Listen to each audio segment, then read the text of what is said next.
Friends, ನೀವು ನಿಮ್ಮ ಶತ್ರುಗಳಿಂದ ಅಥವಾ ಹಿತಶತ್ರುಗಳಿಂದ ತುಂಬಾ ತೊಂದರೆಯನ್ನು ಅನುಭವಿಸುತ್ತಿದ್ದೀರಾ? ನಿಮಗೆ ಅವರನ್ನು ಹೇಗೆ ಫೇಸ್ ಮಾಡಬೇಕು ಅಂತ ತಿಳಿತಾ ಇಲ್ವಾ? ಹಾಗಾದರೆ ಇಲ್ಲಿವೆ 5 ಪವರ್ಫುಲ್ ಸ್ಟ್ರಾಟಜೀಸ್. ಈ ಸ್ಟ್ರಾಟಜೀಸ್ ಗಳಿಂದ ನೀವು ನಿಮ್ಮ ಶತ್ರುಗಳನ್ನು ಒಂದು ಪಂಚ್ ಇಲ್ಲದೆಯೂ ಪೂರ್ತಿಯಾಗಿ ಮೆಂಟಲಿ ವೀಕ್ ಮಾಡಬಹುದು. Number 1, master your reactions. ಹೌದು ಫ್ರೆಂಡ್ಸ್, ನೀವು ಯಾವಾಗಲೂ ನಿಮ್ಮ ಶತ್ರು ನಿಮ್ಮ ಮೇಲೆ ಪ್ರೆಷರ್ ಕ್ರಿಯೇಟ್ ಮಾಡಲು ಯತ್ನಿಸಿದಾಗ ಕಾಮ್ ಆಗಿರಬೇಕು, ಅಂದರೆ ಶಾಂತವಾಗಿರಬೇಕು. ಅಂದರೆ ಸ್ಟೇ ಕಾಮ್ ಅಂಡರ್ ಪ್ರೆಷರ್. ಅತಿಯಾದ ಒತ್ತಡದಲ್ಲಿಯೂ ನಿಮ್ಮ ಅಚಲವಾದ ಶಾಂತತೆ ನಿಮ್ಮ ಶತ್ರುವನ್ನು ತೀವ್ರವಾಗಿ ಫ್ರಸ್ಟ್ರೇಟ್ ಮಾಡುತ್ತದೆ. ಫ್ರೆಂಡ್ಸ್, ನೀವು ನಿಮ್ಮ ಮೈಂಡ್ ಮೇಲೆ ಕಂಟ್ರೋಲ್ ಹೊಂದಬಹುದು, ಹೊರತು ಹೊರಗಿನ ಈವೆಂಟ್ಸ್ ಗಳ ಮೇಲೆ ಅಲ್ಲ. So master your reactions. Number 2, rise so high that they can't reach you. ಹೌದು ಫ್ರೆಂಡ್ಸ್, ನಿಮ್ಮ ಎದುರಾಳಿಯನ್ನು ಮೆಂಟಲಿ ಸೋಲಿಸಬೇಕಾದರೆ ನೀವು ಎಲ್ಲ ಆಸ್ಪೆಕ್ಟ್ ಗಳಲ್ಲಿ ನಿಮ್ಮ ಎದುರಾಳಿಗಿಂತ ಬಲಶಾಲಿಯಾಗಿರಬೇಕು. ಹಣದಲ್ಲಿ, ಇಂಟೆಲಿಜೆನ್ಸ್ ನಲ್ಲಿ, ಫಿಸಿಕಲಿ, ಮೆಂಟಲಿ ನೀವು ಎಷ್ಟು ಪವರ್ಫುಲ್ ಆಗಿರಬೇಕೆಂದರೆ ನಿಮ್ಮ ಎದುರಾಳಿ ಎಷ್ಟೇ ಪ್ರಯತ್ನ ಪಟ್ಟರೂ ನಿಮ್ಮ ಸಾಮರ್ಥ್ಯದ ಹತ್ತಿರವೂ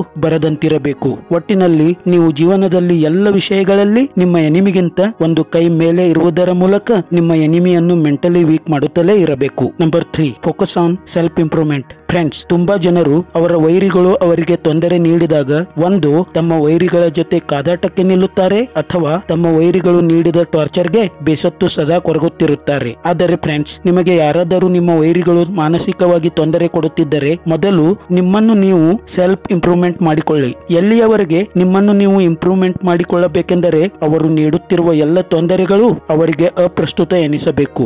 number 4, never hate your enemy. ಹೌದು ಫ್ರೆಂಡ್ಸ್, ನೀವು ಎಷ್ಟು ನಿಮ್ಮ ವೈರಿಯನ್ನು ದ್ವೇಷಿಸುತ್ತೀರೋ ಅಷ್ಟು ನಿಮ್ಮ ವೈರಿಗೆ ಒಂದು ರೀತಿಯ ಮೋಟಿವೇಶನ್ ಸಿಗುತ್ತೆ ನಿಮ್ಮನ್ನು ದ್ವೇಷಿಸಲು, ನಿಮ್ಮನ್ನು ಮೆಂಟಲಿ ವೀಕ್ ಮಾಡಲು, ನಿಮಗೆ ತೊಂದರೆ ಕೊಡಲು. ಹೀಗಾಗಿ ನೀವು ಎಂದೂ ನಿಮ್ಮ ವೈರಿಯನ್ನು ದ್ವೇಷಿಸಲು ಹೋಗಬೇಡಿ. ಹಾಗಂತ ಆತನಿಗೆ ತುಂಬಾ ರೆಸ್ಪೆಕ್ಟ್ ಕೊಡಲು ಹೋಗಬೇಡಿ. ಹೇಗೆ ದಿನಾಲು ನೀವು ಬೇರೆಯವರೊಂದಿಗೆ ವ್ಯವಹರಿಸುತ್ತೀರೋ ಆ ರೀತಿಯ ವ್ಯವಹಾರವನ್ನೇ ನಿಮ್ಮ ವೈರಿಯ ಜೊತೆಗೂ ಇಟ್ಟುಕೊಳ್ಳಿ. ಅಂದರೆ ಈ ಕಡೆ ತುಂಬಾ ಫ್ರೆಂಡ್ಶಿಪ್ ತರಹನೂ ಅಲ್ಲ, ಆ ಕಡೆ ಪಕ್ಕಾ ವೈರಿ ಅಂತೆಯೂ ಅಲ್ಲ. Number 5, turn negative into positive. ಹೌದು ಫ್ರೆಂಡ್ಸ್, ನಿಮ್ಮ ಎನಿಮಿ ನಿಮಗೆ ಎಷ್ಟೇ ನೆಗೆಟಿವಿಟಿಯಿಂದ ಕೂಡಿದ ಇನ್ಸಲ್ಟ್ ಮತ್ತು ಸೆಟ್ ಬ್ಯಾಕ್ ಅನ್ನು ಮಾಡಿದರೂ ನೀವು ಅವುಗಳನ್ನು ಎಂದಿಗೂ ಮನಸ್ಸಿಗೆ ಹಚ್ಚಿಕೊಳ್ಳದೆ ಅವುಗಳನ್ನು ಪಾಸಿಟಿವ್ ಆಗಿ ತೆಗೆದುಕೊಂಡು ಮುಂದೆ ಬರಲು ಪ್ರಯತ್ನಿಸಿ. ನೀವು ಎಷ್ಟು ಅವರ ಕರ್ಮಗಳಿಗೆ ಅಟೆನ್ಷನ್ ನೀಡುತ್ತೀರೋ ಅಷ್ಟೇ ಅವರು ಇಂಟರ್ನಲ್ಲಿ ಸ್ಯಾಟಿಸ್ಫ್ಯಾಕ್ಷನ್ ಹೊಂದುತ್ತಾರೆ. ಹೀಗಾಗಿ ಸಾಧ್ಯವಾದಷ್ಟು ನೀವು ಅವರನ್ನು ನೆಗ್ಲೆಕ್ಟ್ ಮಾಡಿ ಮತ್ತು ಪಾಸಿಟಿವ್ ಆಗಿ ಬದುಕಿರಿ ಅಂತ ಹೇಳ್ತಾ ಈ ವಿಡಿಯೋವನ್ನು ಮುಕ್ತಾಯಗೊಳಿಸ್ತಾ ಇದ್ದೀನಿ.